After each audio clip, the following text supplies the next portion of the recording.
People have become obsessed with the occult, and the Bible can be deceiving. It goes in different ways, right? So the church actually tells us that we don't want to concern ourselves with matters of the occult. The occult are things like tarot cards or astrology, but I have a little bit of a different skew on this. And there's different verses, and the one verse is, do not be consumed by the patterns of this world, but be renewed by your mind. And that's in Romans 12:2.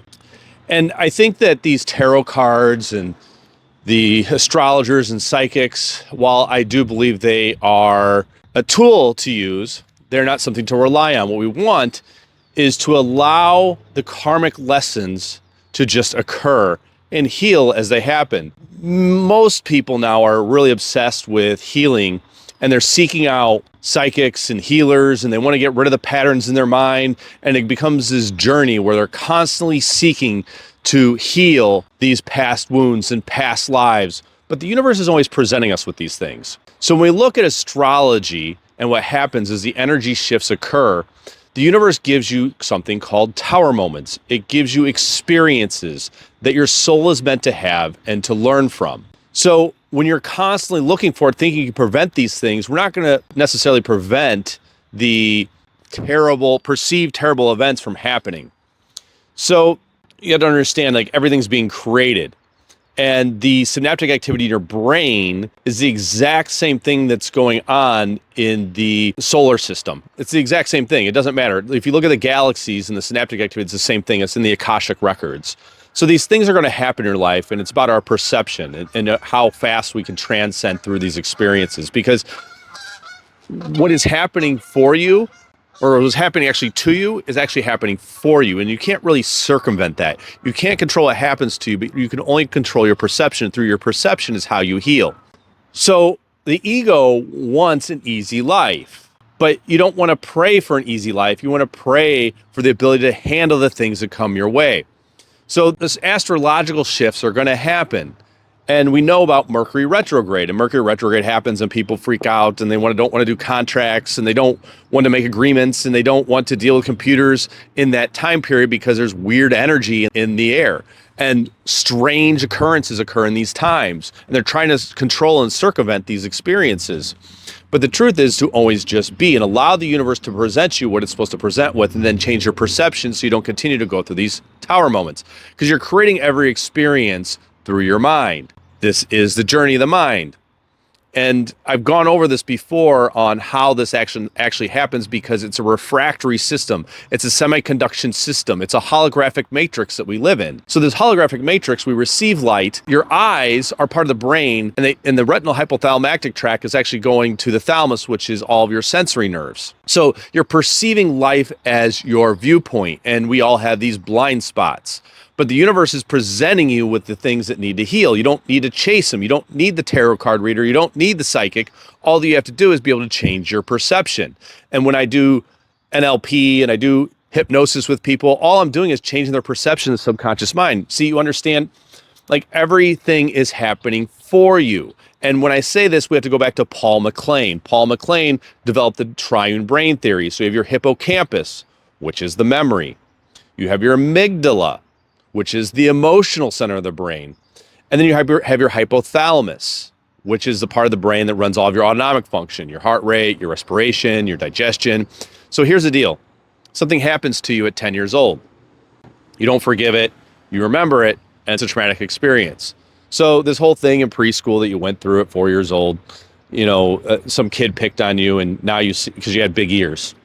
Now all of a sudden you think, you form these ideas in your head, and these ideas that are in your head are, I'm not attractive enough to have a wife that is beautiful, or I'm not attractive enough to get chosen for this career path, right? But sometimes it's actually your uniqueness that can get you a job in modeling. It stands out. But the reason that people don't see you as beautiful is because you don't see yourself as beautiful. So the world is perceiving us as we perceive ourselves. So anyway, this thing you put in the back of your mind. And when you put that in the back of your mind, it runs a pattern. And the universe starts to show you what you believe. So the amygdala, which is the emotional center of the brain, is now holding on to low self-esteem, and it's running that pattern of low self-esteem that becomes an expression, and an expression is in the meridians. So now the bones and the cartilage and the ligaments and the muscles and the fascia all in your body are holding on to this low self-esteem. That's creating a holding pattern in your body, in an element, a cell, an organ, a gland, a pathogen, a sense, a system, right? The circulatory system, the endocrine system, the digestive system. It's holding a pattern there. And then you come down with an illness. And you're like, how could this be? Well, low self-esteem deals with the stomach. So you ended up with an ulcer. Or low self-esteem also can deal with the spleen and the pancreas. And the pancreas and the beta cells in the pancreas don't produce insulin because you didn't believe in yourself and you had low self-esteem, and you let the world that you didn't get the modeling job dictate your reality. There are no set realities. There is nothing that's definitive. It's all subject to your beliefs. So the universe is showing you these things that have to change through the mirror. You don't have to chase these things. The universe is showing you. You just have to pay attention. This is why you go in nature and you receive the light of God. And that light of God pushes on the melanin of your skin. That's a semiconductor and reflects the light outward. The DNA is a semiconductor, is reflecting light outward. And your DNA is turned off and on. The DNA contracts and untracks depending on your thoughts and views of the world. That reflects the light outside of you that forms the matter. It pulls atoms together to create your reality. So you don't need to chase these things. You just have to pay attention to what's going on. You have to be the observer and not judge the experience. It's your judgment that's the attraction for that experience and why you keep going through these karmic cycles and the same patterns over and over and over. And that's why the Bible says, do not be consumed by the patterns of this world, but be renewed by your mind. You have to change your perception. You have to change the way you think. You have to observe what's actually occurring. You can't go on Groundhog Day every single day of your life and keep running the same beliefs and patterns and think your life is going to change. You're not going to get a partner that's aligned with God and you in your life, that's on your mission, if you don't change the way you view the world. You're going to keep getting those tower moments. You're going to keep getting health challenges because the universe is trying to wake you up. They're a gift in strange wrapping paper. It's all these different factors of life that people perceive as bad that aren't really bad. It's just your thoughts and views. So when it comes to love of money, people want wealth and they want to fulfill their ego. And the Bible in Ecclesiastes says, do not concern yourself with the love of money. Be content with what you have. And the reason it says this, the exact reason it says this, is because you want to seek nothing and attract everything. You just live your mission on God, and you're a magnet. You pull in the experiences. So when things aren't working out, there is a different path. There's a different belief system you have. You have idiosyncrasies around money that have to change. And the universe is showing you that, but you don't have to chase these things. The universe will present you with the opportunities if you're in the right frequency, if you have the right mindset. So work on the mindset and allow it to come in and then implement it, because you have to take action. You can't just sit there and do nothing. Now, when it comes to being in relationships, a lot of people take the Bible and what it says as far as being married and having to stay married and that commitment. But the Bible also says, gracious words are a honeycomb, sweet to the soul and healing to the bones. So when I say that, you have to understand the words and the influence of the people around you are impacting you if you choose to let them. Everything's brainwashing, right? Everything's a program. It's not certain people are trying to program you. Everything is a program, but you're choosing to let in what you want to believe. So everything's just a program. And if you allow people in your life that are influencing you to partake in drugs, to stay up late, not live on your mission, it's going to poison you in your life. It's going to hurt your life. So the whole thing is you have to align with people that have morals and are living in their heart. They have good character. It's okay to get married, but if that person doesn't align with your character and isn't living through God, it's okay to leave them. You don't need to subject yourself to the poisons and the ills of society. They're going to exist. Remember, in the end times, what's good will be considered evil, and what's evil will be considered good. And we see that probably more than ever. I don't think it's ever changed. It's always kind of been that way. But I think we see it more now than ever. And there are oppressive governments and oppressive corporations that are impeding their will upon people. Now, you can choose to stay in that system or you choose to be out. Me personally, I choose to be out. I don't want to be a part of that system. So I live my own life because truthfully, all that I've done is I've renewed my mind. I don't resonate with them. So I run life on my terms, on my choice. So if I have children, they're not going to be indoctrinated by the school system. You have to realize that most of what you're taught in school and history isn't even true. It was, Ghislaine Maxwell's father owned McGraw-Hill. So he goes to these governments and says, what story would you like to have in the history books? And he goes to the highest bidder and he changes history based upon what the government would like to have in there. So Joseph Stalin is considered a war hero, but he was one of the most brutal people in World War II who killed maybe more Jews than Hitler. But you don't hear that story. That's not the narrative we get. We get that Stalin was a war hero, all because money drove the narrative. So, you know, there's so many problems in society. And this is why the Bible says, be renewed by your mind. Do not be consumed by the patterns of this world. Don't pay attention to the news. Don't pay attention to the noise. Don't pay attention to the fear. Do what you feel is right. And mind your own business. Live through your heart and your intuition. That's how you always end up at the destination you're supposed to end up with. So, you know, there's another Bible verse I want to cover actually in this video, and it's bad company ruins good morals. And again, this goes back to your relationships. Bad company ruins good morals. So when I speak of this, it's the same thing. The people that show up in your life are either brainwashing you in a positive way or a negative way. And it's okay to let people go from your life. If you know that they're on a life of disconnection, having to do psychedelics to connect with God, having to smoke weed and drink excessively to deal with their life and the quarrels and the stresses of life to escape. They're having to constantly watch TV and porn and leave and go on vacation to escape the stresses of life instead of handling their problems. And you know they're not going to solve anything because they're living in an escapism. It's okay to walk away from those relationships, because it doesn't align with what you're trying to do. So the way that you align your life is, number one, has to be God. Number two, has to be your health, because you have to be healthy. And that's all, again, that boils back to your mind and your thoughts. Number three has to be your mission work and what you're trying to do. And then number four is your relationships, right? The fun comes later. You don't need fun.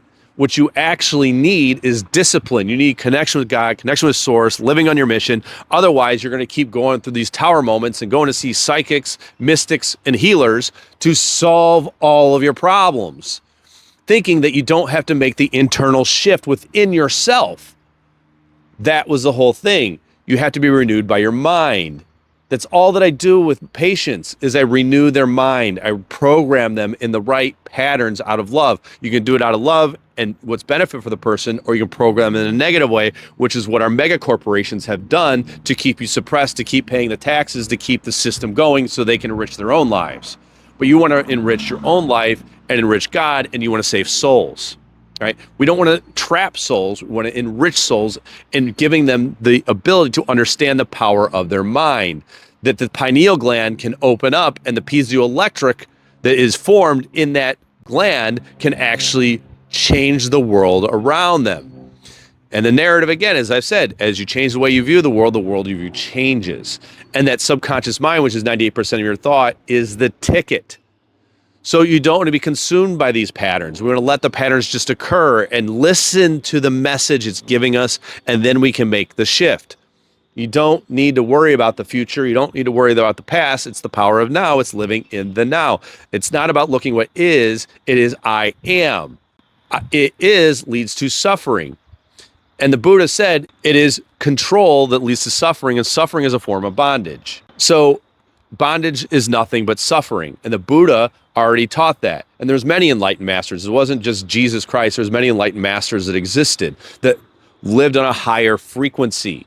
It is a vibrational frequency. You are an electromagnetic being, and the environment around you of people, magnetic fields, light, is affecting the whole refractory system. It's affecting the holographic matrix. And the eyes are the lamp of life. And without that, you will dwell in darkness for days. The eyes are part of the brain.